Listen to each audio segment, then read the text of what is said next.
Now, what bothers me most about the process is I'm not sure all of these people are truly handicapped.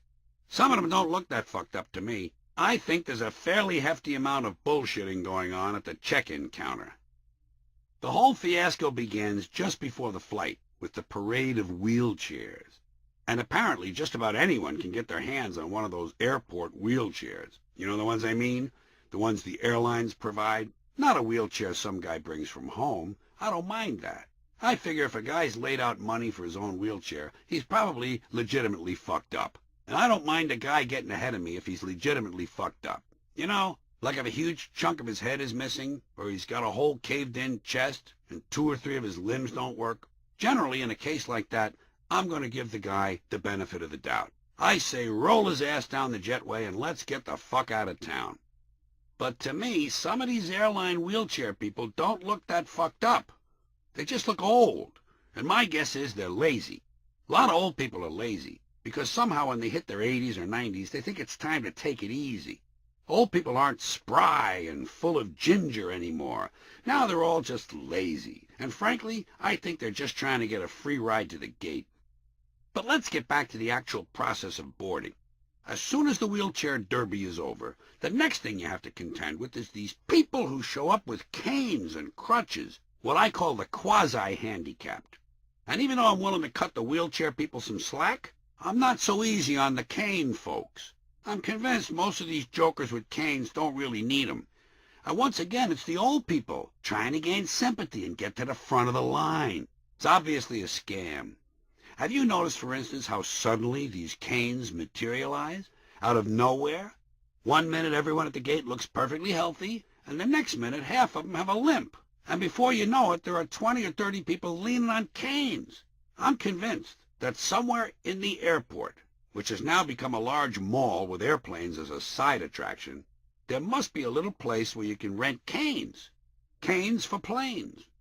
But you know something? I'm not that upset. Not really.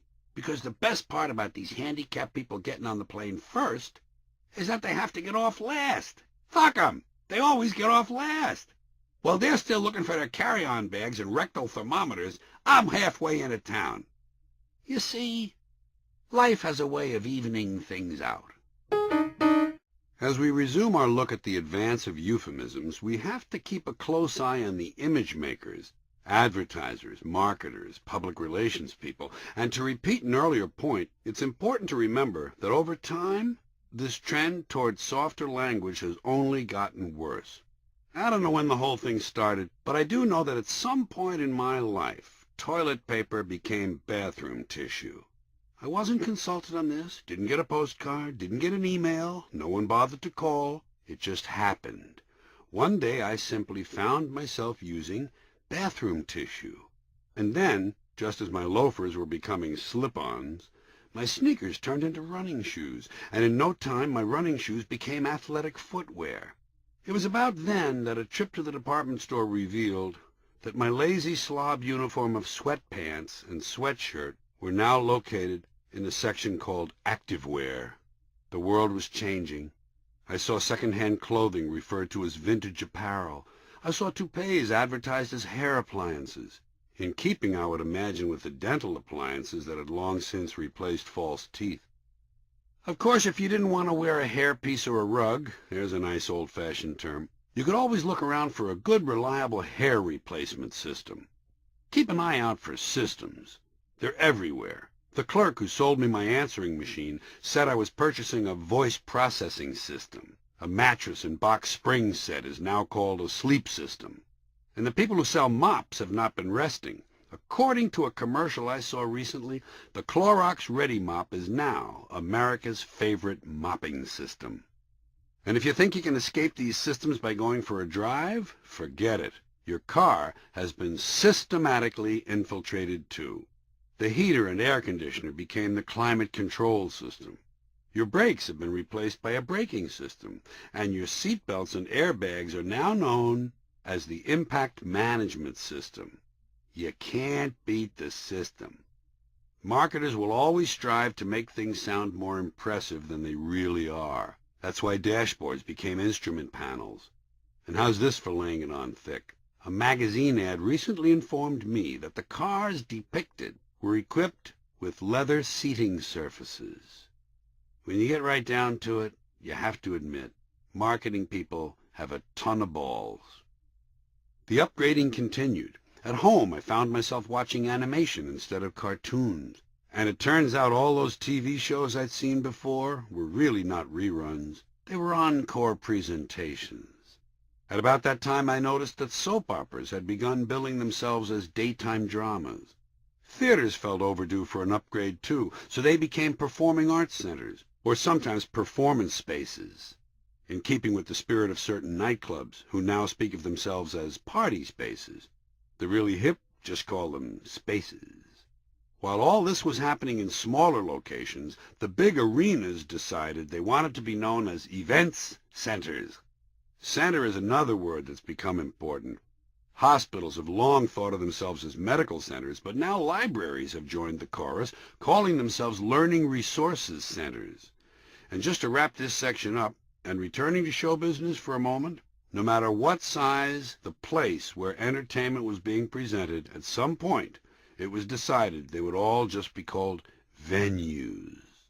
Systems, facilities, spaces, centers, and venues. They're all words to keep an eye on in today's atmosphere of increasing self-importance. Want some more changes?